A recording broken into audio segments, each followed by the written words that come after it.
તોફાનીઓને સુધારવા માટે માત્ર 100 કલાક, તોફાનીઓ સુધરી જાય નહીં તો પોલીસ ભણાવશે પાઠ। તો તોફાનીઓ સામે કડક કાર્યવાહીના આદેશ આપવામાં આવ્યા છે। મહત્વનું છે કે અસામાજિક તત્વો સામે પોલીસ લાલ આંખ કરી રહી છે અને જે કાર્યવાહી છે તે પણ શરૂ થઈ ચૂકી છે। ઉલ્લેખનીય છે કે જે ગંભીર પ્રકારના ગુનાના આરોપીઓ છે તેમની વિરુદ્ધ કાર્યવાહી શરૂ કરવામાં આવી છે, સાથે 100 કલાકનું અલ્ટિમેટમ પણ આપવામાં આવ્યું છે। તો ગૃહરાજ્યમંત્રીના આદેશ બાદ કુખ્યાતો સામે તવાઈ જોવા મળી રહી છે। તોફાનીઓને સુધારવા માટે માત્ર 100 કલાક। તો અસામાજિક તત્વોના ઘર પર તંત્રનું બુલડોઝર પણ ફરી વળ્યું છે। કુખ્યાત રાહુલના ઘર પર પોલીસનું બુલડોઝર।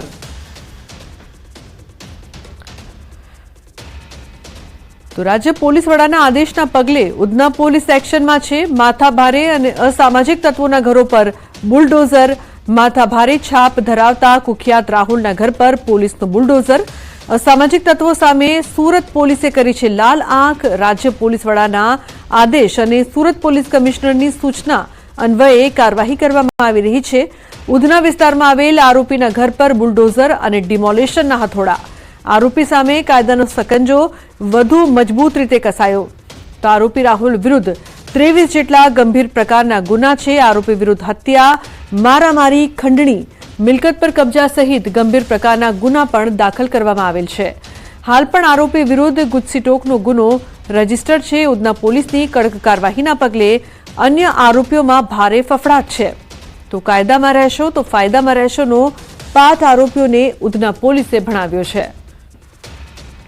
તો સુરતમાં ડીજીપીના આદેશ બાદ સુરત પોલીસ એક્શનમાં ગુંડા તત્વોને શોધવા માટે પોલીસ મેદાને। ડીજીપીએ કુખ્યાતોની યાદી તૈયાર કરવા આપ્યા છે આદેશ। કાપોદ્રામાં પોલીસે હાથ ધર્યું છે કોમ્બિંગ। વિવિધ ગુનામાં સંડોવાયેલા આરોપીઓ સામે કાર્યવાહી। મોડી રાત્રે ઘરે ઘરે પોલીસે સર્ચ ઓપરેશન હાથ ધર્યું છે।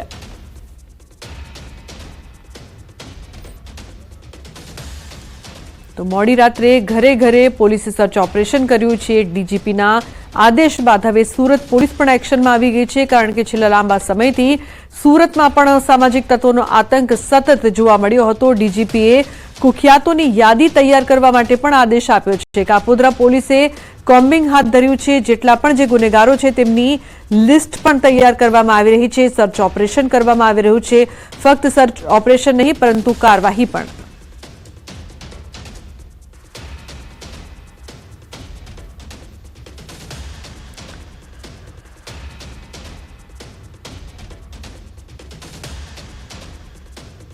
મંત્રીએ કાયદામાં રહેશો તો ફાયદામાં રહેવાની વાત કરી હતી, ત્યારે ગુનેગારો કાયદામાં નથી રહેતા, તેને લઈને હવે તેમને નુકસાન થઈ રહ્યું છે। દાદાનું બુલડોઝર સુરતમાં ફરવાની શરૂ થઈ ચૂક્યું છે। ડીજીપીના આદેશ બાદ સુરતમાં ગંભીર પ્રકારના ગુનામાં સંડોવાયેલા આરોપીઓની એક યાદી તૈયાર કરવામાં આવી છે। ત્યારે સુરતના ઉધના વિસ્તારમાં રાહુલ એપાર્ટમેન્ટ નામનો આરોપી છે કે જે 26 કરતાં વધુ ગંભીર પ્રકારના ગુનામાં સંડોવાયેલો છે। હત્યાનો પ્રયાસ, લૂંટ, ખંડણી જેવા ગુનામાં સંડોવાયેલો છે। ત્યારે તે આરોપીના ઘર ઉપર આજે ઉધના પોલીસ અને મહાનગરપાલિકાની ટીમ દ્વારા ડિમોલેશનની કામગીરી કરવામાં આવી રહી છે। ખાસ કરીને અધિકારી આપણી સાથે જ, આપણે તેમની સાથે વાત કરવાનો પ્રયાસ કરીશું, કારણ કે રાહુલ એપાર્ટમેન્ટ છે તે પોતાના વિસ્તારમાં ધાક જમાવતો હતો અને ગંભીર પ્રકારના ગુનામાં હતો અને ગેરકાયદેસર બાંધકામ હતું। ત્યારે આપણે ભગીરથસિંહ ગઢવી છે, આપણે સીધા એમની સાથે વાત કરીશું। આસપાસના લોકોને પરેશાન કરે છે। આ ઉપરાંત ત્યાં બેસીને પોતાના સાથીઓ સાથે બેસી અને અસામાજિક પ્રવૃત્તિ કરતો હોય છે। આ બાબત પોલીસના ધ્યાને આવતા પોલીસે એસએમસીની ટીમની સાથે રહી અને અત્યારે ડિમોલિશનની કાર્યવાહી ચાલુ કરેલ છે। રાહુલ તો કયા પ્રકારના ગંભીર ગુનામાં?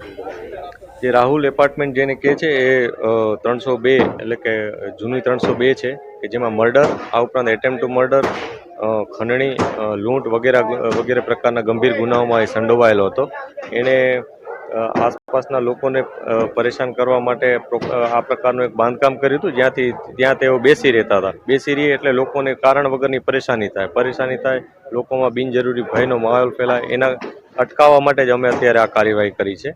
દાદા ભગીરથ ગઢવી દ્રશ્ય જોઈ શકાય છે, જેસીબી પહોંચી ચૂક્યું છે, દાદાનું જેસીબી પહોંચ્યું છે અને હવે ગેરકાયદેસર મકાન પર અથોડા પડવાના શરૂ થઈ ગયા છે, કારણ કે રાહુલ એપાર્ટમેન્ટ હત્યાનો પ્રયાસ, ખંડની, જમીન પર કબજા સાથે લૂંટની ઘટનાઓને પણ અંજામ આપી ચૂક્યો છે। 26 જેટલી ગંભીર પ્રકારની ગુના હતા। ત્યારે કહી શકાય કે સુરત પોલીસ પણ હવે એક્શન મોડમાં આવી છે અને કહી શકાય છે કે દાદાનું બુલડોઝર હવે અમદાવાદ બાદ સુરતમાં પણ ફરવા માંડ્યું છે. એટલે કે ગંભીર પ્રકારના આરોપીઓને ખુલ્લી ચેતવણી છે. કાયદામાં રહેશો તો જ ફાયદામાં રહેશો, અને કાયદામાં નથી રહેતા એ તમામ આરોપીઓના ઘરે હવે નુકસાનની કામગીરી પોલીસ દ્વારા શરૂ કરવામાં આવી છે.